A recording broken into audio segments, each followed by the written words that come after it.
In the next 3 days, residents in these places are not allowed to leave their home. Let's get the latest on the ground with Justin Punsalang reporting live from Baclaran. Justin, kamusta dyan? Bok, this is different from the hard lockdown in the other cities in Metro have employed in the high-risk barangays. Parañaque calls theirs a calibrated lockdown where specific areas are shut down and not the entire barangay. Here in Baclaran, 10 streets have been closed off. Nobody can enter and no one can leave. The rest of the barangay remains under a modified ECQ. Under a calibrated lockdown, only frontline health workers and government employees may leave their homes. Workers in other sectors won't be allowed to leave their homes or enter these areas going home. As early as 5 a.m., Parañaque policemen were already busy preparing for the lockdown.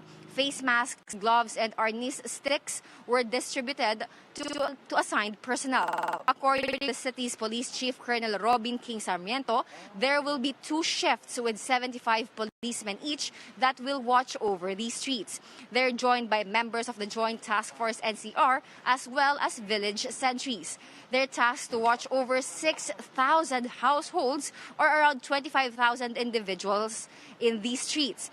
Parañaque Mayor Edwin Olivares says residents have been given enough time to stock up on essential supplies for the 3-day lockdown. He also assures them that the city government will be distributing food packs to each household today starting at 12 noon.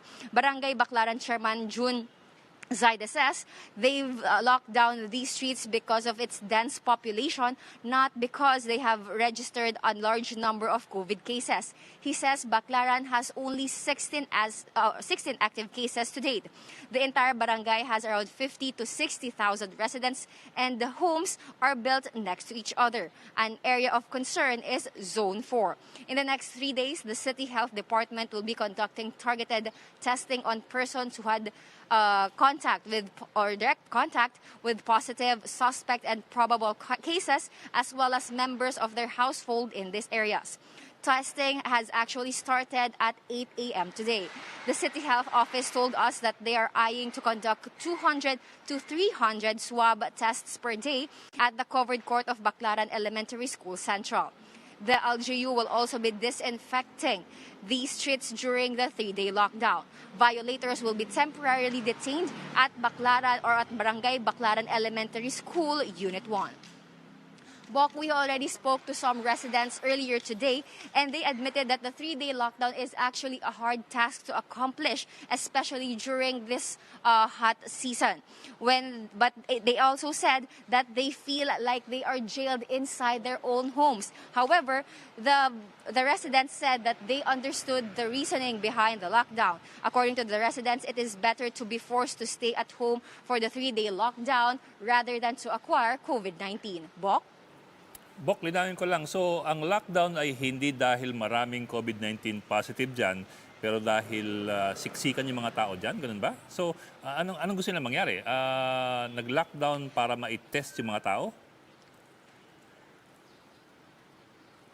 Yes, Bok. Compared kasi dun sa ibang mga barangay, particularly halimbawa yung barangay San Dionisio dito sa Parañaque City na may 56 cases, dito sa barangay Baclaran, 16 lamang yung cases. Ang problema, Bok, magkakadikit yung mga bahay at sa isang bahay, three families ang nagsasama, around 5 members per family. So mga 15 persons sa isang bahay. So ang ikinakatakot doon ng local government ng Parañaque, baka mas mapabilis yung community transmission. Sa katunayan, Bok, meron 2 pamilya dito na lahat ng members nila ay COVID positive. Isang pamilya, 9 ang members, tapos yung isa, 4 naman. So yun ang iniiwasan ng lokal na pamahalaan ng Parañaque. Kaya inuna nila itong particular na barangay na ito na isara at magsagawa ng swab at rapid testing. Yung ibang mga barangay kasi, Bok, medyo magkakalayo yung kanilang mga kabahayan, kaya hindi ganun magiging mabilis yung transmission ng COVID-19, Bok. Pero Bok, kung tama intindi ko rin kanina, may testing silang gagawin ng mga 200 tests per day for the next 3 days. So that's around 600 tests lamang. Medyo mababa rin yung testing nila, yung testing numbers, kumpara doon sa population na sasabi mo, I think, 70,000 natin apektado. Well, Bok, sabi ni Mayor Edwin Olivares, etong 200 to 300, estimate lang yan. Posible pa itong dumami, depende doon sa magiging resulta ng kanilang contact tracing. So kasi sa ngayon, nagsasagawa sila ng contact tracing kasabay ng mass testing. So posible yon dumami.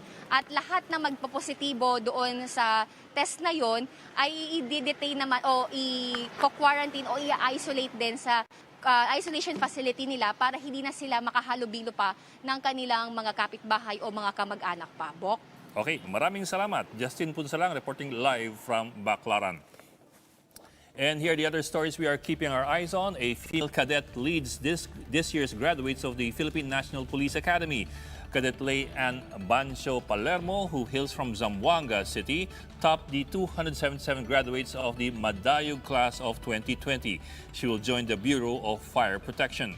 Meralco is waiving the 47 peso convenience fee that's being charged to customers when paying via the company's app. Meralco earlier said that the charge does not go to the company but to the gateway provider. And global coronavirus infections approach the 5 million mark, which would be a tragic milestone according to the WHO. Emergencies Director Michael Ryan. On Tuesday, the WHO recorded 106,000 new cases, the most in a single day since the outbreak began in December. For more updates, follow News 5, The Philippine Star, and Business World Online. I'm Ed Lingao. We are One News.